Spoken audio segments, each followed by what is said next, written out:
Darts players are sometimes banned for short periods, but this player did something so bad that he was banned from darts matches for 4 years. We reveal today what this darts player did wrong. You won't believe the reason. Brad Phillips, a young talent whose promising career took a bizarre twist. But before we unveil the shocking news that led to a 4-year ban from the PDC, let's rewind the clock and trace the early steps of this darts prodigy. Brad Phillips, a 20-year-old Englishman hailing from Harlow, his story begins in 2018 when he burst onto the darts scene like a comet, and it all started at the JDC events. In the quaint town of Dorchester, he etched his name by clinching the first JDC event of the year, but he wasn't content with just one victory. The following month, he stormed Worcester and captured another JDC event title. After a remarkable winning streak in the next event, he faced Tyler Radiat in the last 32, ending his run with a 3-1 loss. Then he made a bounce back from this setback. In the town of Benfleet, he claimed his 3rd JDC title. His impressive performance didn't go unnoticed. He was the lone player to grasp multiple JDC Tour titles in that season,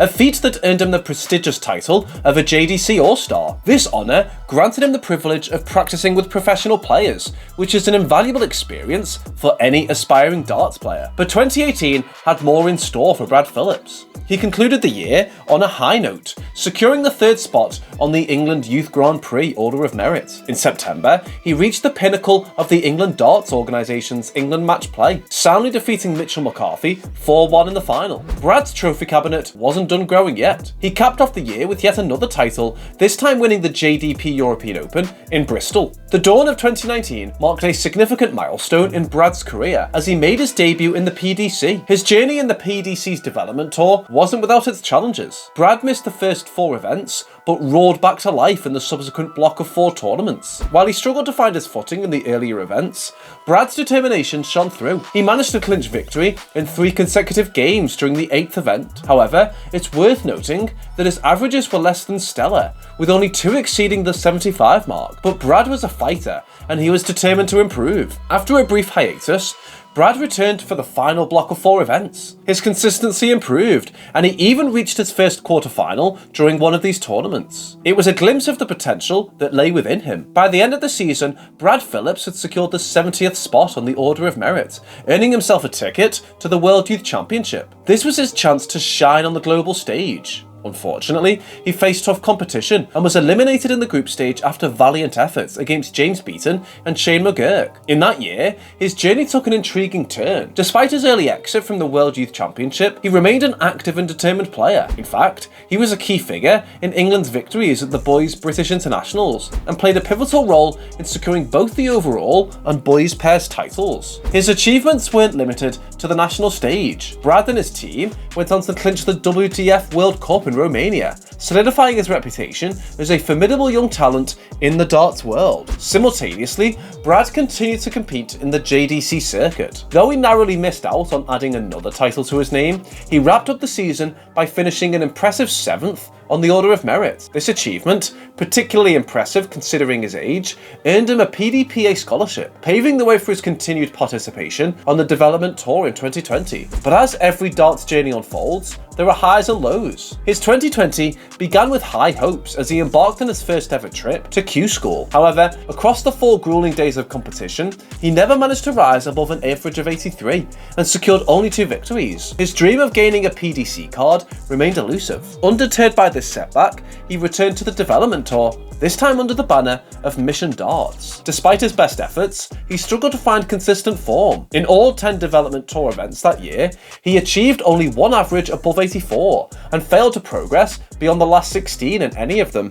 Nevertheless, his determination remained unshaken. He secured a place in the World Youth Championship for the 2nd consecutive year, although his performance in this tournament left much to be desired. Winning just 1 leg across 2 games, he once again exited in the group stage. Then, for almost a year, Brad seemed to disappear from the PDC scene. It wasn't until the start of the 2021 Challenge Tour, held in 2 blocks of 6 events, that he re-emerged. However, the circumstances surrounding his return were far from ordinary. At this time, the world was still grappling with the challenges posed by the COVID-19 pandemic. Players, including Brad, were required to provide negative lateral flow test results to participate. But it was in the first 5 events of this challenge tour that his journey took an unexpected twist. In these initial matches, he struggled, losing his opening games and posting averages that ranged from the mid-50s to the 80s. The 6th and final event of the first block, however, was marred by unforeseen incidents. A fire alarm forced the players to evacuate the venue and wait outside in the car park,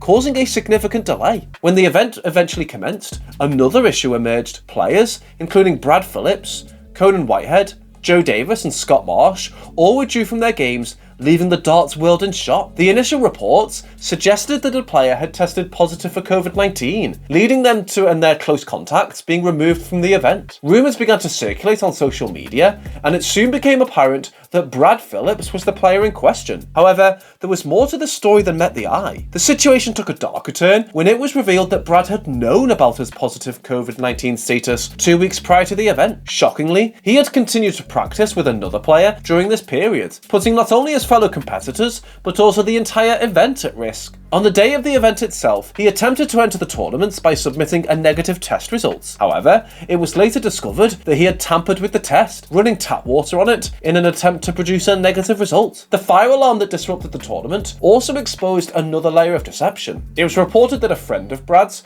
had openly boasted about the fraudulent situation. Word of this reached the PDC, and they swiftly made the decision to remove Brad and the other players involved. A joint statement from the management of Joe Davis, Scott Marsh and Conan Whitehead corroborated the claims regarding the fake test. They also disclosed that Marsh and Whitehead were in the middle of their games when they were asked to leave, while Davis was warming up for his board final. Despite later returning negative test results, all 3 of these players were forced to isolate, leading to them missing out on crucial events. Conan Whitehead in particular expressed his devastation at missing the Modus Super Series Champions Week, an event he had worked tirelessly to qualify for, where he could have potentially won £5,000. The fallout from this incident sent shockwaves through the darts community. Players, managers and fans expressed their outrage on social media. Calls for significant punishments rang out, with some even suggesting that legal proceedings should be considered. The aftermath of Brad Phillips' actions cast a long shadow over his darts career. Following the incident, he was conspicuously absent from any PDC events for the remainder of that year. The reason for his prolonged absence became clear when the Darts Regulation Authority released its list of cases for 2021. It was revealed that a month after the incident, a hearing took place to address the serious allegations against him. He was accused of violating DRA Rules 3.1 and 3.7, which explicitly state that players cannot commit acts that bring the sport into disrepute, and that players must adhere to the instructions of tournament officials. The gravity of the accusations against Brad was staggering. It was alleged that he had not only breached COVID-19 policy by producing a fake test result, but had also put the health and safety of 3 members of PDC staff at risk, potentially exposing them to the virus. In the end, he was found guilty. He received a suspension from all DRA-sanctioned events, which included all PDC events until the 14th of February 2025. This suspension spanned over 3.5 years, a significant and well-deserved penalty. Many in the darts community believe that the ban was not only deserved, but that it should have been even longer. Brad may have been a young player, but his actions were reckless and endangered others. Furthermore, his actions led to fellow players missing out on potential earnings, which could have been substantial, and was the case with Conan Whitehead. Don't forget to hit the bullseye, so you never miss out on any of our amazing darts videos. See you next time!